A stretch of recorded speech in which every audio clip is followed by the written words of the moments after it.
Hello everyone and welcome to my channel.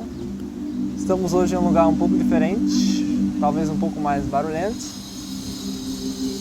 mas o importante aqui é o conteúdo. Bem, eu tô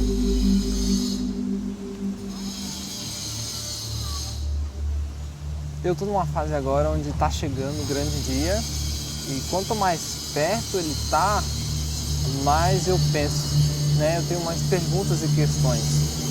E aí eu resolvi responder as 4 perguntas que eu mais me faço e sanar todas essas dúvidas para mim mesmo, certo? Então, me acompanhe nessas perguntas que estão aqui na minha cabeça. A primeira pergunta que eu mais me faço é: qual é a principal razão pela qual eu pretendo me casar com ela? Bem, eu tenho 3 motivos. Eu quero formar uma família, compartilhar experiências e servir a Deus em família. Esses são os meus 3 objetivos. Essas são as 3 razões pela qual eu pretendo me casar com ela. Bem, esse sempre foi o meu objetivo principal. Eu sei que, claro, cada um tem seus próprios objetivos e sonhos e o interior de cada um, de seu parceiro, chama mais atenção do que o lado de fora quando você o conhece de fato. Então, assim, à primeira vista, né, quando eu conheci ela, a aparência chamou muita atenção realmente. Mas com os tempos que a gente já vem conversando, vemos compartilhando sonhos, experiências, o interior chamou muito mais atenção.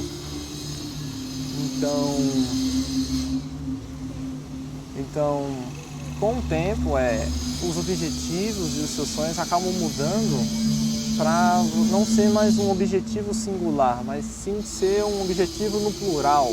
Eu tinha que ver se a pessoa com quem eu vou me casar também compartilha desses sonhos e objetivos. Então, formar uma família, ter experiências com Deus e servir junto com Ele são coisas que são importantes para o meu relacionamento.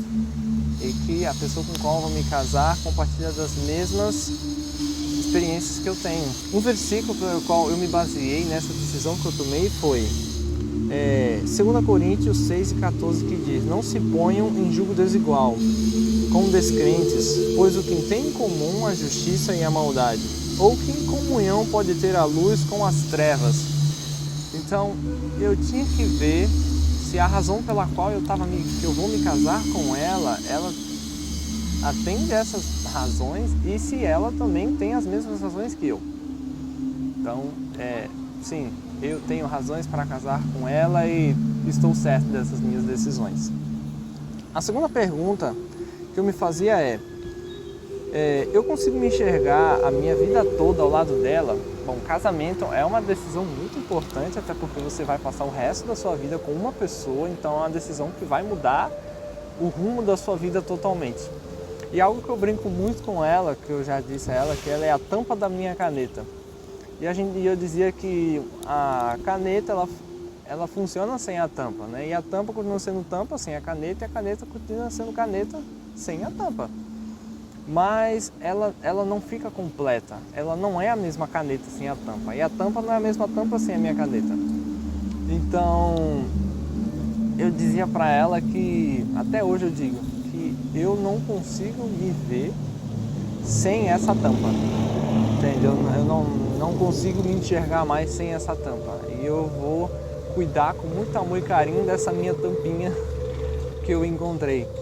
Então, eu não me vejo mais sem ela, eu não tenho mais esse medo de viver sem ela, porque eu tenho certeza que eu vou viver com ela pro resto da minha vida. Sabemos que a vida não é fácil, que vai ter muitas dificuldades daqui em diante, né? A gente sabe que depois, quando a gente casa não é só um mar de flores, tem as dificuldades, né?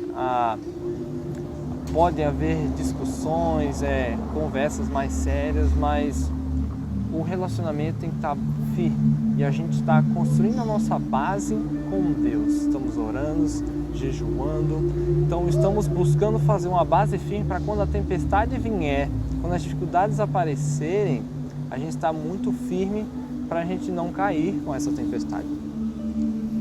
E com base nessa escolha que eu tomei, eu tirei o versículo Mateus 19,6, que diz assim: assim eles já não são dois, mas sim só uma só carne. Portanto, o que Deus uniu, ninguém separe.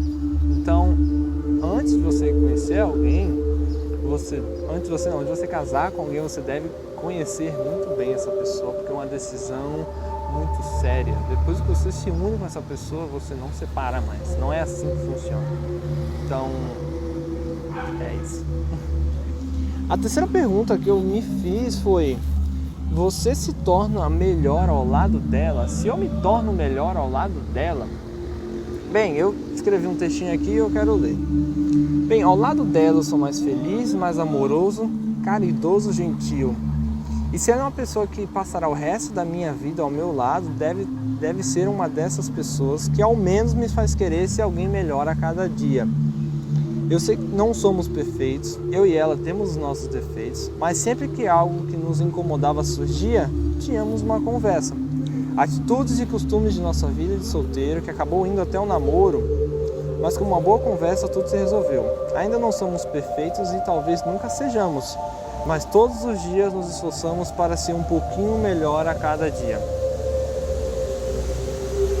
Bem, encontrar uma pessoa aí no mundo é muito fácil, tem muitas pessoas por aí, mas encontrar uma pessoa que te aceita como você é isso que você deve fazer, porque você não é perfeito, você não é a pessoa perfeita, não queira que o seu parceiro seja perfeito se você também não é perfeito, mas você deve encontrar a pessoa que te aceite com os seus defeitos, que é exatamente isso que eu encontrei, alguém que aceita com os defeitos que eu tenho e eu também aceito os defeitos dela.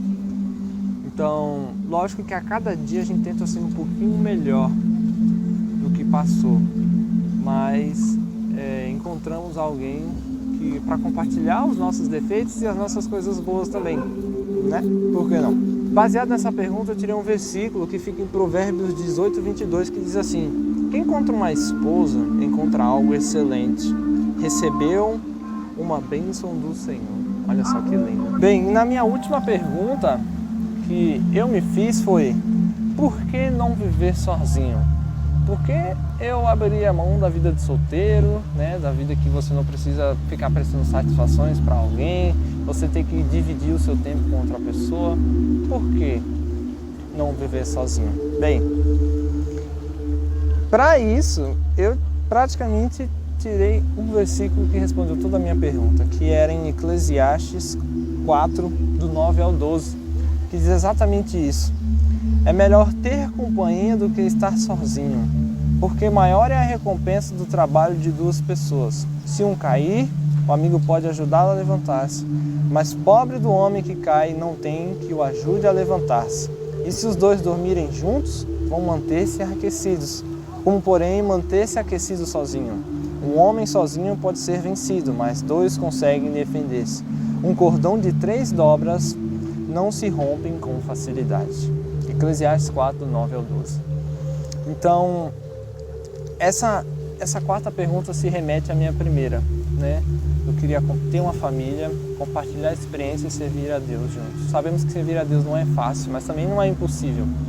Vão vir dificuldades, a gente nem sempre está tão feliz, então precisamos de um companheiro para que nos ajude a ficar felizes, alegres, nos ajude nos momentos difíceis, né? Lembrando que para casar você já tem que ser uma pessoa feliz. Não entre no casamento triste achando que o casamento vai te fazer feliz. Você tem que casar feliz e fazer o seu companheiro feliz, entende? Mas durante a caminhada, lógico que pode aparecer dificuldades, obstáculos que acabam te deixando um pouquinho para baixo. E o companheiro está ali para te ajudar a levantar e te aquecer no frio. Para eu finalizar, como último conselho, estamos aqui em Provérbios 21:9, que diz assim: é melhor morar no fundo do quintal do que dentro de uma casa com uma mulher briguenta. Então, tanto para homem quanto para mulher, conheçam bem a pessoa com que você vai casar. Conheça os defeitos, os problemas, as dificuldades, as partes boas. Conversem bastante, compartilhem sonhos e objetivos. para que vocês não entrem em contradição depois que casar. Porque aí você tendo tudo isso certinho antes de casar, já está muito bem andado já o caminho. Eu espero que vocês tenham gostado desse vídeo. Não se esqueça de compartilhar, se inscrever. E se gostou do cenário, desculpe o barulho. Mas acontece. Fiquem na paz de Deus e eu te vejo na próxima. Valeu!